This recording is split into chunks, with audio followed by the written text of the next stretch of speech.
우선 그 최혜병 사건과 관련해서 윤석열 대통령과 이종섭 장관이 지난 8월 2일 3차례 통화한 것이 확인이 됐습니다. 8월 8일 한 차례까지 포함하면 모두 4차례 통화 기록인데요. 정청래 최고위원은 이게 사실상 스모킹 건이 될 것이다라고 예고를 했습니다. 의원님 어떻게 보셨습니까?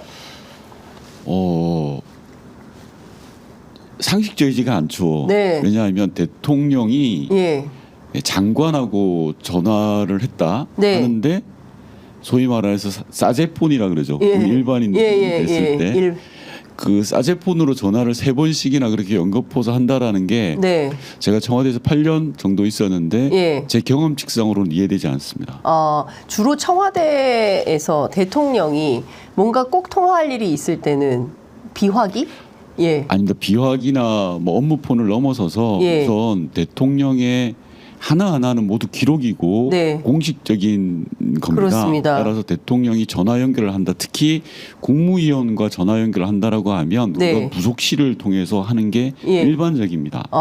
예를 들어서 대통령이 국방부 장관과 전화 연결을 하고 싶다라고 하면 부속실을 통해서 하죠. 국방부 장관 연결하고 그리고 그 과정과 내용들이 기록되는 게 일반적입니다. 왜냐하면 대통령이 만약에 그 전화 통화에서 지시를 내릴 수도 있고요. 업무 지시를 내릴 수도 있고 중요한 내용을 이야기할 수도 있잖아요. 그렇죠.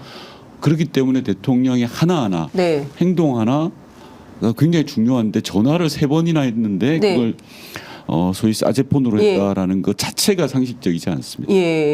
도저히 이해할 수가 없습니다. 대통령실에서는 정확한 해명은 나오지 않고 있지만 업무 관련된 거였고 그리고 당시가 우즈베키스탄 이종섭 전 장관이 출장 중이었기 때문에 업무 관련이다 이렇게 얘기를 하고 있습니다. 물론 공식적인 입장은 안 나오고 있습니다. 말도 안 되는데요.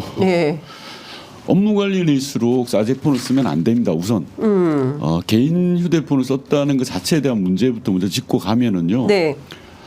그 이번에 언론에 보도됐던 윤석열 대통령이 썼다는 핸드폰 번호를 많은 기자분들이 알고 계셨다는 거 아닙니까? 저도 알고 있습니다. 그렇죠? 그럼 다른 나라 첩보기관이 모를까요? 알겠죠. CIA가 모를까요? 알겠죠. 그런 전화로 업무 지시를 내렸다? 엄청나게 큰 사고를 지신 거죠. 그 자체만으로도. 그 자체만. 그럼요. 그걸 도청 안 당한다고 누가 자신합니까?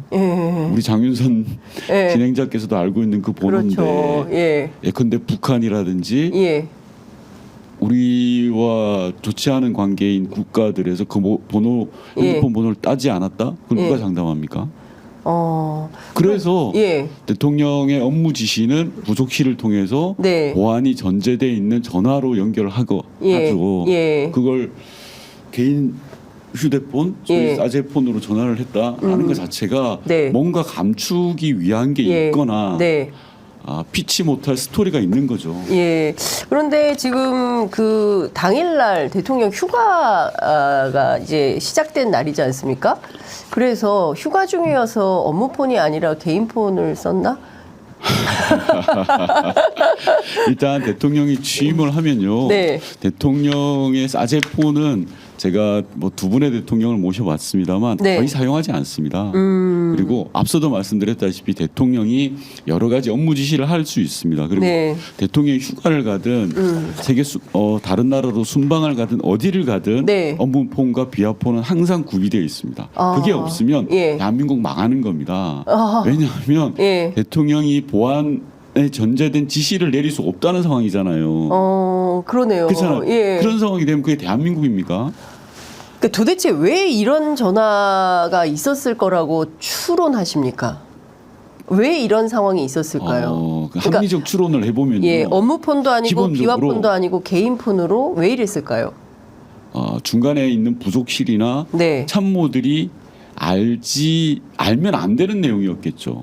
합리적인 의심을 해본다. 알면 안 되는 내용이 알면 곤란하거나 그런 기록을 남기지 않고 싶었던 거 아닐까요? 그러니까 본인이 전화를 연결했겠죠. 본인이 직접 사제폰으로.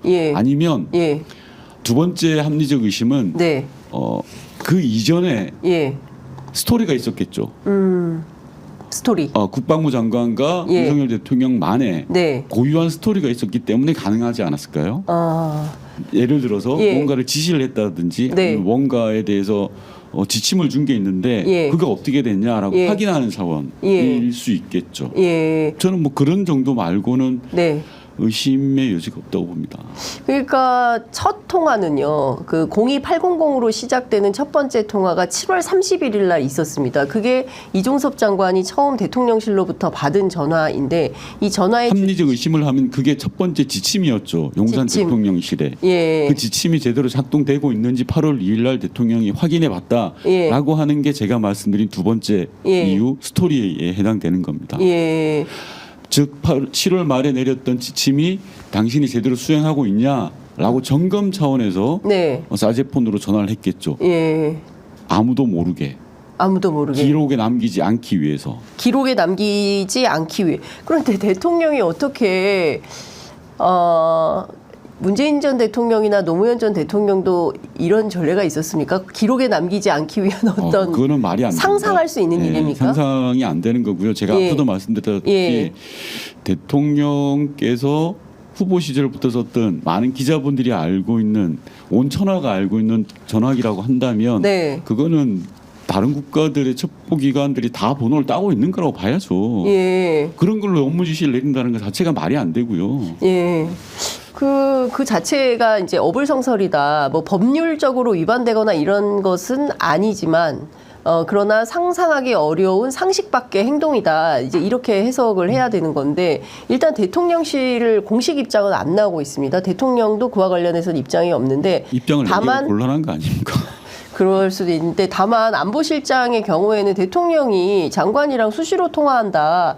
그게 뭐가 문제냐. 이제 이런 얘기를 하는 거예요. 100번 1000번 그 말을 이해해 준다고 하더라도 네. 수시로 통화하더라도 보안이 전제로 된 전화해야 됩니다. 그리고 그게 기록에 남겨야 됩니다. 예. 대통령은 그냥 사람이 아닙니다. 일반 국민이 아니고요. 예. 대한민국을 움직여가는 국군 통수권자고 예. 최고 결정권자입니다. 어떤 지시를 내렸고 하는 것들이 기록에 남아야 되고 네. 행동 하나하나가 기록에 남는 겁니다.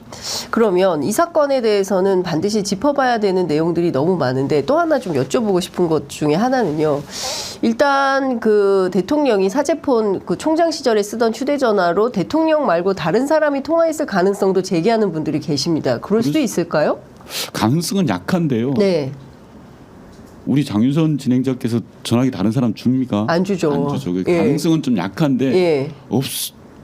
뭐 무시할 수는 없겠죠. 예. 근데 지금 뭐 드러난 게 없으니까. 네. 그러니까 이거 상당히 심각한 내용이고 중요한 내용인데 이런 겁니다. 사실상 당일날, 그러니까 8월 2일, 그러니까 7월 31일 이후 8월 9일까지 쭉 이제 통화 기록을 지금까지 나온 군사법원에서 제출된 그 통화 기록을 쭉 봤더니 대통령실하고 국방부 한 라인 간에 사실상 25번, 그러니까 경로 당일부터 이제 계산을 해본 거죠. 7월 31일부터 8월 9일까지 봤더니 무려 25번이나 통화를 했다. 그럼 이거는 지금 대통령실이 어떤 상태다, 국방부가 어떤 상태다라고 미루어 짐작할 수 있는 겁니까? 아주 심각한 상태죠. 아주 심각한 상태. 아주. 네. 큰 일이 벌어진 겁니다. 아주 큰 일이. 아주 큰 일이. 통상적으로 대통령실에서 국방부에 그렇게 전화를 많이 한다는 건 네. 급변 상황이 벌어졌다라고 보면 됩니다. 급변 상황이 벌어진 거다. 그리고 소위 말하는 VIP 네. 대통령의 관심 사항이 생겼다라고 보면 되는 겁니다. 예. 그렇지 않고서는 왜냐하면 수시로 국방부와 대통령실은 소통을 하기 때문에 네네. 그렇게 많은 일이 벌어지지는 않거든요. 하루에 집중적으로. 네. 하루에 집중적으로 이렇게 벌어졌다는 것 자체는 네. 심각한 상황인 것